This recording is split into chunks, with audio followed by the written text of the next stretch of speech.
Right? I prefer to say establishing a standard of operation. SOPs, Yeah, yeah. SOPs are very much there. Like let's say Tata Group. Yeah. Tata Steel is one of the biggest, what they call in America, 800-pound gorilla company. 800-pound gorilla company. Company, right? Okay. So it's a bellwether company. Now, why Tata is successful today? Because they have a system in place, irrespective of whoever comes and goes. The system, because of this robust system, you know, the company performs, right? Interesting. Okay. If XYG department's head changes, operation will not get impacted, because whoever takes his positions will have to go through the same system. So Okay. you have to strengthen your system. That's key to being a successful company. But then if you're gonna strengthen the standard operation of a way Yeah. that it's even changing the people who are leading that department, what is the creativity in this case? What is the part that you can excel? That's a good question. Standard operating procedure defines that, okay, you are not deviating from the trial tested process. Okay. Okay. Because if a product has to be manufactured, it has got certain activities, Procedure to follow. right? Okay. Each output becomes input for the next process. Okay. If input output is not well controlled, there are chances that the product deformities will occur, product quality will be compromised.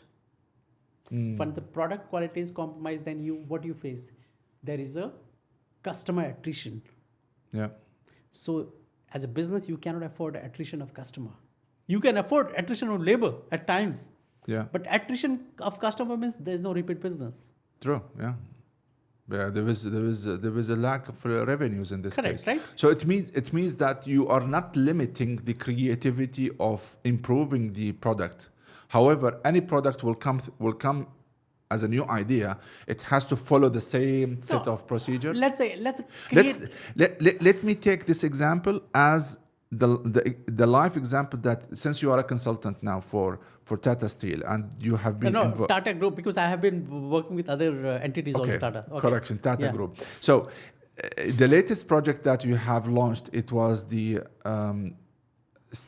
Before COVID, before COVID. Before COVID. So basically, you have started this from scratch. Okay. So yes, Tell us, how did you manage to let me. Okay. penetrate a large scale corporation when it comes to introducing Okay. a new idea and project? Okay. So what happens? Back in 2019, I was looking for some project in India, and then I was connected to one of the Tata director. I was pitching, look, Tata is a bellwether company. They are so good. They have a multi, they are so diversified. Actually, the diversified is a problem for them, because their diversification is so wide that they've not been able to focus on their core business, right? Like steel. Steel is a core business, right? Steel is the one who has given so much money that they have now into jewelry. Do you know? That Even is in jewelry. Even in jewelry, if you see Silicon Central, there is a Tata jewelry shop is there. Interesting. Because all we know that Tata as Tata Steel is Tata Steel and automotive. They have their own. Tanishq is a brand which is owned by Tata. Tanishq is a jewelry brand. I need to look that. And then, so I was saying that, okay, you have so much scrap coming from your process. Why don't you, and you're selling at a very throwaway price, why don't you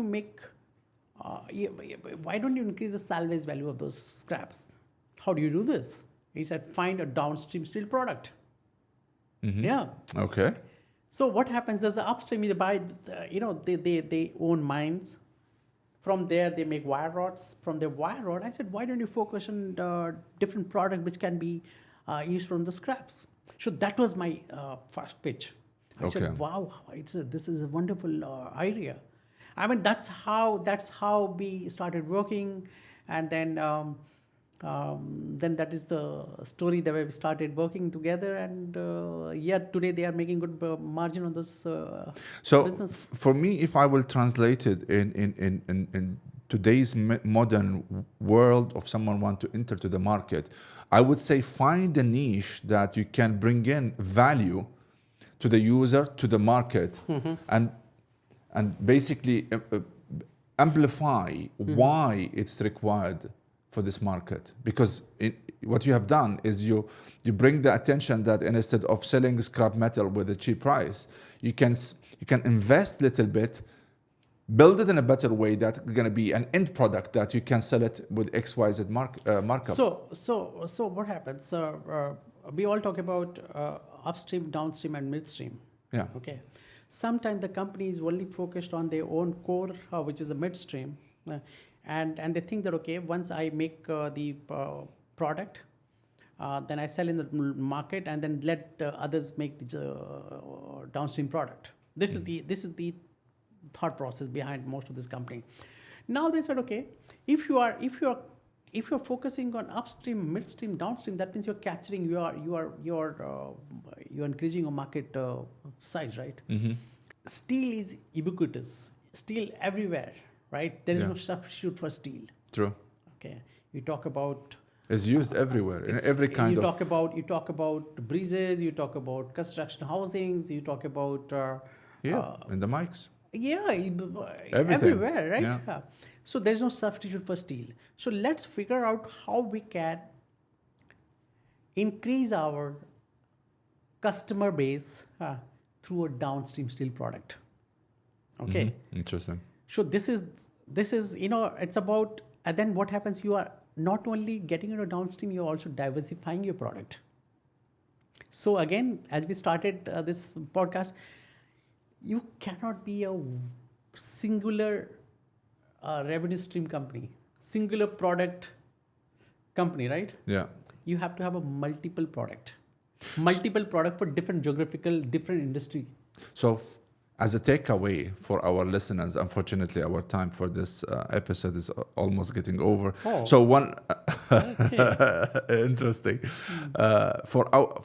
So if we're gonna take a takeaway for our listeners today in the entrepreneur field, your advice is to create a multiple Yes. revenue generation. First is that focus an idea which can be translated into revenue. That's one. This is.